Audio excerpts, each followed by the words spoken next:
Hi everyone, welcome to another video. These videos are intended to give just a little bit of information, the sort of information that you would receive if you just phoned and asked for some advice. I can't always promise to answer all the questions, but I will always do my best. So today what I'd like to do is to show you how to replace the lamp in the precision range of scanners. So today this is a Precision 2.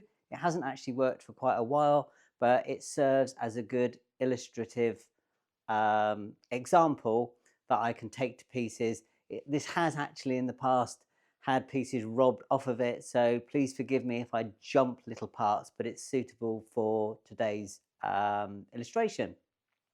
So this is the Precision 2 scanner. This particular one was made in 1999. And first of all, you notice that they look similar but not quite the same as the Flextight scanners. The Flextight scanners generally are different in that they use firewire to connect, whereas precision scanners use a SCSI only port. That was the most suited port at the time that they came out. So first of all, you notice that you have these side covers. Early precision scanners have a side cover with a little button at the back. You press in, there's a spring clip, and that allows this cover to come out. On later versions, there are magnets that hold it in. Now you can sometimes get your fingernail just underneath it, or maybe a flat knife. What I tend to do, even though I can pop it off, because I know I'm going to remove the base anyway, what I tend to do is I lay the machine onto its back, and underneath the scanner there would normally be a base cover here. The base cover is held on with 4 instead of the later 2.5mm screws. It uses a smaller 2mm hex key. So on my lovely wearer type Allen keys, which are now very worn, burnished by many hours of use, it would be the next to smallest one, the little green, darker green one, and you undo the 4 screws underneath. I find it particularly easy when I've done that to just pop my finger or an Allen key or a driver just through this little slot in the side, and that pushes that side cover off. So let's pop that down there. So the lamp on these scanners can be quite tricky to reinstall. The main thing is they have 2 lamps. They have a top lamp for reflective and a bottom lamp for transmissive light. Most of the time people are using these not for reflectives, but they are using them to scan negatives. So as that's the case, it usually is the bottom lamp that needs replacing. Now, it's a very inexpensive lamp, which is the good news. The bad news is they need replacing far more often than the later Flextight Firewire version scanners. In order to remove it, and I'm going to do this hopefully with a little close-up in a moment, I'm filming all of this on my phone, so I do apologise that the quality might not necessarily be as good as I would hope, but I'm filming it on my own, and I can't see me actually making any money out of these videos. It's more to help the grand Flextight community. So if I look just inside here, there is a lamp holder. There's one on the opposite side, and I have already taken the other side cover off. It's quite good actually to, at this point, just note where the shield is. Each lamp has a shield, and that's used to stop stray light from bouncing into the drum chamber, but also it steers light up to the film and forwards because the lamp table in here is illuminated by stray light from the lamp. It's quite a sensible thing to get a little hook. I use dental tools quite a lot for removing springs and things, and I just make a small witness mark just on the metal shroud, just to show where it's going to, where the final finished position for the lamp is. Then I'm going to come around, I try and get my fingers in, and I rotate. I do it from this end. I normally do it anti-clockwise, I keep going, and then all of a sudden you should hopefully see the prongs, and then it comes up, and at the other side I've sort of helped it. Quite often when these have been in for a long time, they become incredibly stiff, and you might have to put a pair of rubber gloves on, or sometimes I've had to even fashion out of a strip of rubber like a miniature pipe wrench in order to rotate and remove it. So the reason why I like to take the bottom off is I can then, if I need to, put my hand inside and assist in that first removal. In many cases, these scanners have never had a new lamp. That means that everything's got a bit tired and stiff. And so what I'm going to do is I'm going to just slide that out, and you see the metal shield around the outside. This is just a daylight balanced lamp. You can buy them from third parties. Hasselblad used to sell them. I can sometimes be persuaded to sell them, although you can, if you do your homework, find them online elsewhere, sometimes significantly cheaper. It's difficult for me to give all the specifications out, because if they were to change the specification, then that would mean that I'm then responsible. If you want to do your own homework, brilliant. I found the ones I buy online work very well, particularly if I replace the filter that is on the back of the lens. So going back to the lamp, so you see that there's one long strip. This is where the main light is illuminated, and this little window, this shoots light forwards so that it can illuminate the light table that's just here. Quite often these are loose, like this one is, so that you can rotate and adjust it. But sometimes they could work loose and rotate, and sometimes if that had worked loose just through vibration, what can happen is when you do a scan, the scan can come out black or particularly covered with noise and bright little dots. That often is because this has been rotated. Now, the other thing that can sometimes cause a problem is these things can be glued on. They can physically be glued onto the lamp. There's a hard way of doing it where you literally lever it off, and this one actually has been changed in the past, and I can see someone's levered it off. And there's an easy way of doing it.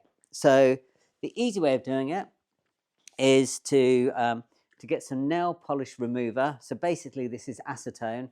In the UK you can go into most chemists and lots of shops, supermarkets will sell nail varnish remover. What the factory used to do, I believe, is they would use a small amount of adhesive at each end. So the easiest thing to do is unscrew the top of the little bottle, and generally they're just the right size so you can slide the end of the lamp, just give it a soak just at each end. I'm going to grab a tissue, back again, soak one end, turn it over. Probably better to have done this with gloves on. Soak the other end. And then what it does is, just being careful, place the top back on, because the acetone can eat into certain plastics. Then normally you can then rotate this shield and slide it off like this. And inside it's absolutely shiny. So it acts as a reflector. The lamp itself,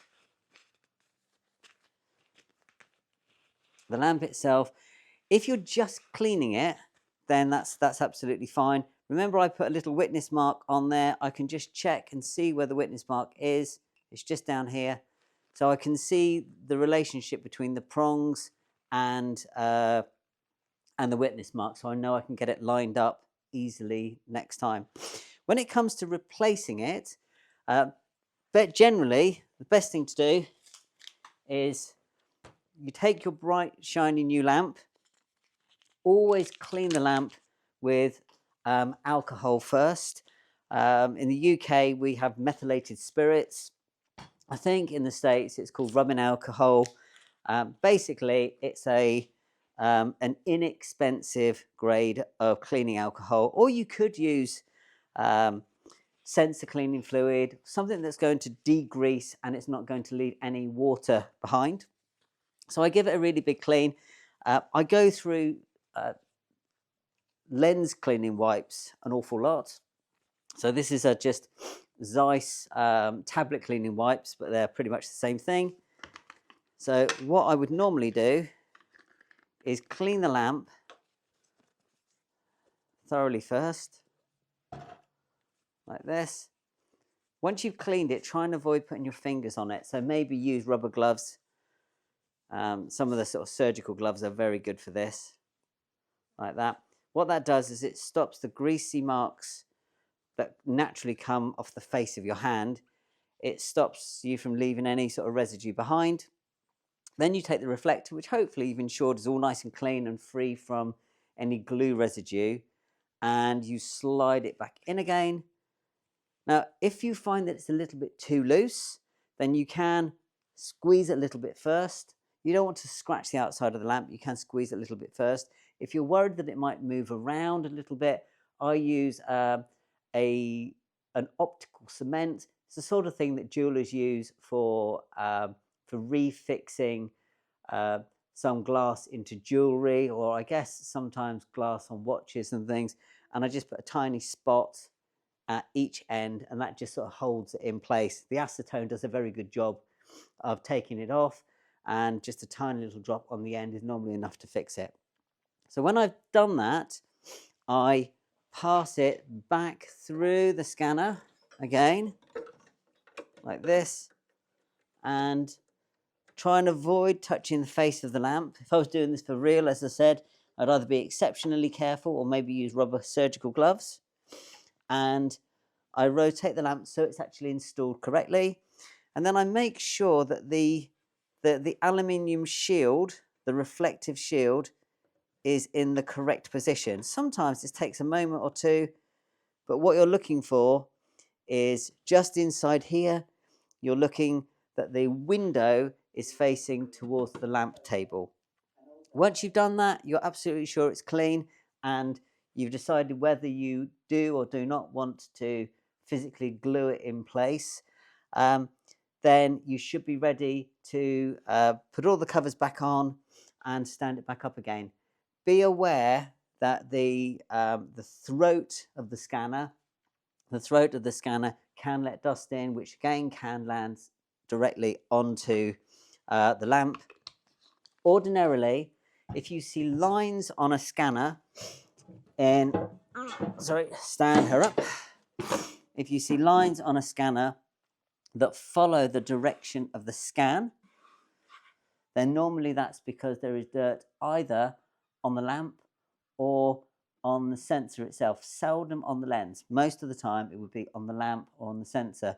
The lamps that are within the precision range, and actually those that are in the 343 and the Flextight Photo, can also quite easily pick up dirt and dust inside the lamp that's just sort of come off the inside, and that can leave a bit of a shadow on your scans, which is why it's easy to replace the lamp. And whenever I service one of these scanners on site, I just include it in the service charge. I used to charge an extra 30 odd quid, but now I just include it.